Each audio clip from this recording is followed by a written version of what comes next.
राज्य स्तरीय सरपंच सम्मेलन में मुख्यमंत्री नायब सिंह की बड़ी घोषणा। सरपंचों की कार्य कराने की सीमा 21 लाख होगी। सरपंच अब बिना टेंडर के 21 लाख रुपए तक के कार्य करा सकेंगे। विकास के कार्यों के लिए फंड की नहीं रहने दी जाएगी कोई भी कमी। किसी कार्य के लिए मिट्टी का, भरत का अगर अलग से एस्टिमेट बनाकर सरपंच देंगे तो वो भुगतान भी सरकार करेगी। HEW पोर्टल पर सरपंच द्वारा रिसोल्यूशन अपलोड करने के बाद 10 दिन में जेई एस्टिमेट बनाने के लिए बाध्य होगा। सरपंचों को प्रशासनिक कार्यों के लिए जाने पर 16 रुपए किलोमीटर की दर से TA मिलेगा।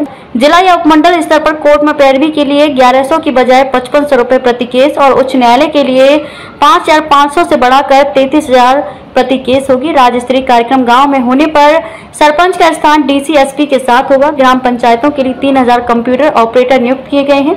पंजाब GEM पोर्टल से लैपटॉप प्रिंटर खरीद पाएंगे। अपंजीकृत ठेकेदार 1 साल में 50 लाख तक के कार्य ही कर पाएगा। हर बड़े टेंडर की जानकारी SMS से सरपंच को मिलेगी। पंचायत को स्टाम्प ड्यूटी और बिजली बिल शेष पंचायत के अकाउंट में सीधा आएगा। गांव में पेयजल की समस्या अगर ग्राम पंचायत नहीं हल कर पाएगी तो पंचायत के रिसोल्यूशन पुरस्कार को पब्लिक हेल्थ विभाग कराएगा। ग्राम पंचायत पर राष्ट्रीय पर्व या विशिष्ट आयोजन के लिए पंचायत फंड से 30,000 रुपए तक कर पाएंगे। पंचायत राष्ट्रीय पर्व की गतिविधियों के प्रचार, झंडा या मिठाई की सीमा को 500 से बढ़ाकर 5000 किया गया। सरपंच ग्राम सचिव के ECR पर टिप्पणी कर पाएंगे। समाप्त किया है। हमने गांव के विकास के लिए तिजोरी खोल दी है। मैं आपको बताना भी चाहूंगा, 2014 से पहले हम अगर ध्यान करें, 2014 से पहले पंचायतों के लिए राज्य वित्त आयोग का अनुदान वो 600 करोड़ रुपए था। 7,500 पंचायतें, 600 करोड़ रुपया विकास के लिए पंचायतों को दिया जाना, यह गांव के लिए अन्याय था। गांव विकास की गति के ऊपर आगे नहीं बढ़ सकता था, परंतु इस सिस्टम को बदला और इस सिस्टम को बदल करके मैं धन्यवाद देना चाहूंगा अटल बिहारी वाजपेयी जी को।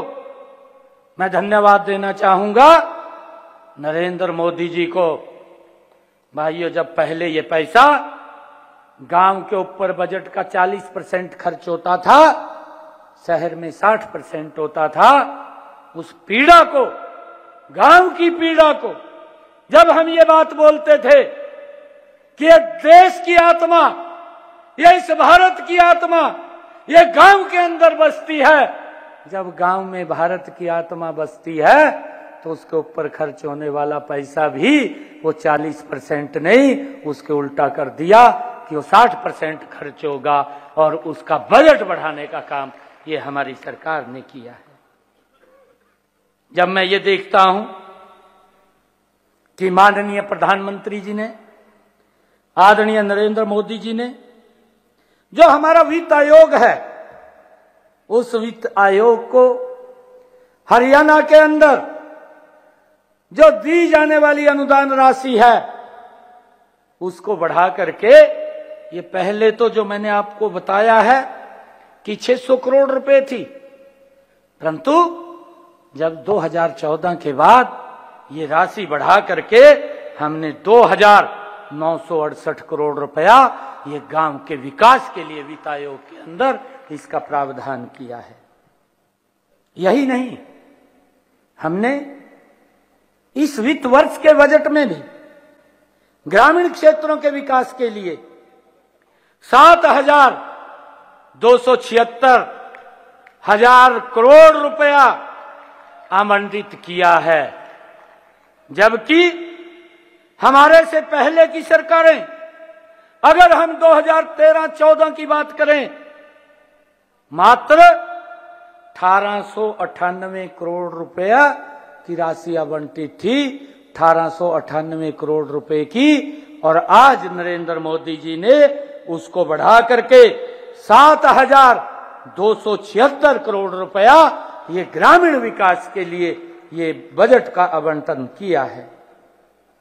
ग्रामीण क्षेत्रों में जो अनुसूचित जातियों और पिछड़े वर्गों के लिए भी विकास के अलग बजट के उसके अंदर प्रावधान किया है। मैं आज आपको कुछ और शक्तियों की जो हमारे महिपाल ढांडा जी ने बात की है कि लगातार आदर व सम्मान के योग आज के कार्यक्रम के अध्यक्ष आदरणीय श्री हमारे पंचायती मंत्री श्री महिपाल ढांडा जी, हमारी शिक्षा मंत्री श्री श्रीमती रिक्का जी, हमारे बीच में हमारे पब्लिक हेल्थ के minister PWD Shri Banwari Lal ji, deputy speaker Shri Ranbir Gangwa जी, हमारे बीच में हमारे सांसद पूर्व में सांसद श्वेता दुग्गल जी, हमारी पूर्व विधायक लतिका जी, हमारे बड़े भाई विधायक घनश्याम अरोड़ा जी, आदरणीय श्री जेश नागर जी विधायक, श्री दीपक मंगला जी विधायक प्रवीण डागर जी, विधायक सीताराम यादव जी, पूर्व मंत्री श्री करमदेव जी, विधायक दूड़ाराम जी, विधायक जोगीराम जी शाह, विधायक लक्ष्मणदास यादव जी, आदरणीय पूर्व में विधायक हमारे डॉक्टर पवन सैनी जी, श्री धर्मवीर मिर्जापुर जी, धुमन सिंह जी, रविंद्र सागवान जी, राहुल राणा जी, हमारे भारतीय जनता पार्टी के जिला अध्यक्ष रवि बतान जी, सम्मानित मंच, सभी आए हुए सरपंचों का मैं तो दिल की गहराइयों से उनका धन्यवाद करता हूं। मैं यही कहूंगा, आज जो पूरे प्रदेश से सरपंच आए, सबसे बड़ा मैं कहूंगा आज हम विधायक हैं, लेकिन छोटे विधायक आप हैं पूरे प्रदेश के जो गांव के अंदर काम करते हैं। ऐसा कार्य जो आप करते हैं, दिन रात लोगों की सेवा करते हैं। इसी के साथ ही मैं कहूंगा, जो सरपंच भाई क्वालिटी दे सकते हैं वो हमें ठेकेदार क्वालिटी नहीं दे सकते। गांव में ऐसा देखने को मिला, बहुत बड़ी बात है। विकास एवं पंचायती राज विभाग हरियाणा सरकार द्वारा आयोजित आज इस विशाल सरपंच पंच सम्मेलन में हमारे आज के मुख्य अतिथि, जिनकी प्रेरणा से आज का एक कार्यक्रम संभव हो पाया है, हमारे हरियाणा के माननीय मुख्यमंत्री महोदय का मैं बहुत बहुत हार्दिक स्वागत करता हूं, धन्यवाद करता हूं। साथ ही आज इस सभागार में मौजूद आप सभी पंच सरपंच जो पूरे हरियाणा के कोने कोने से, हर गांव से आज यहां पधारे हैं, कुरुक्षेत्र की पावन धरा में पधारे हैं, और ये कार्यक्रम विशेष तौर पर सिर्फ आप लोगों के लिए आयोजित किया गया है। तो मैं माननीय मुख्यमंत्री जी की तरफ से आप सबका यहां बहुत बहुत स्वागत करता हूं, अभिनंदन करता हूं। आज के कार्यक्रम की अध्यक्षता कर रहे हरियाणा सरकार में पंचायत विकास एवं सहकारिता राज्य मंत्री श्री महिपाल ढांडा जी का भी बहुत बहुत स्वागत करता हूं, अभिनंदन करता हूं। साथ ही मंच को शोभायमान कर रहे हमारे सभी मंत्रीगण, सभी हमारे सांसदगण, विधायकगण, सभी विशिष्ट अतिथियों का भी मैं बहुत बहुत स्वागत करता हूं, अभिनंदन करता हूं। आज के कार्यक्रम की एक बहुत विशेष पृष्ठभूमि है। जैसा कि आप लोगों को पता है, हरियाणा सरकार सदैव पंचायतों को स्वावलंबन बनाने के लिए, उनके सशक्तिकरण के लिए प्रयासरत रहती है। उनको वित्तीय शक्तियां ज्यादा से ज्यादा देने का प्रयास किया गया, उनको वित्तीय रूप से सक्षम बनाने का प्रयास किया गया है। फिर चाहे वो स्टेट फाइनेंस कमीशन और सेंट्रल फाइनेंस कमीशन का पैसा हो जो समय पर गारंटी शुदा पंचायतों के खाते में पहुंचे, चाहे स्टैम्प ड्यूटी हो, चाहे वो बिजली का सेस हो, वो भी नया इंट्रोड्यूस किया गया था ताकि पंचायतों की इनकम बढ़े, और एडमिनिस्ट्रेटिव पावर बढ़ाने की बात थी। तो इस तरह से ऐसे कई प्रकल्प किए हैं जिसमें पंचायतों को आगे बढ़ाया है।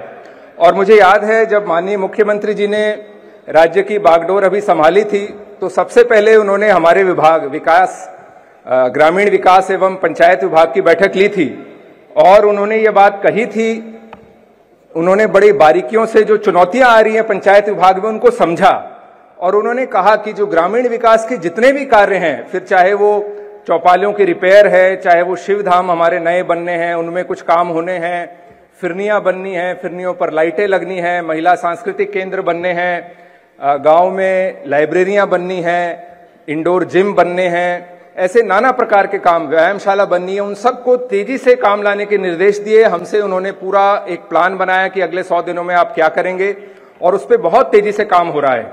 माननीय मुख्यमंत्री जी ने चुनौतियों को भी समझा है और उनकी प्रेरणा से ही आज ये कार्यक्रम हम कर रहे हैं। और मुझे पूरी आशा है आप लोगों के साथ कि आज कुछ ऐसी घोषणाएं माननीय मुख्यमंत्री जी करेंगे जिससे जो चुनौतियां आ रही हैं उसको भी हम दूर पाएंगे, और जो हमारे ग्रामीण क्षेत्रों में रहने वाले हरियाणा वासी हैं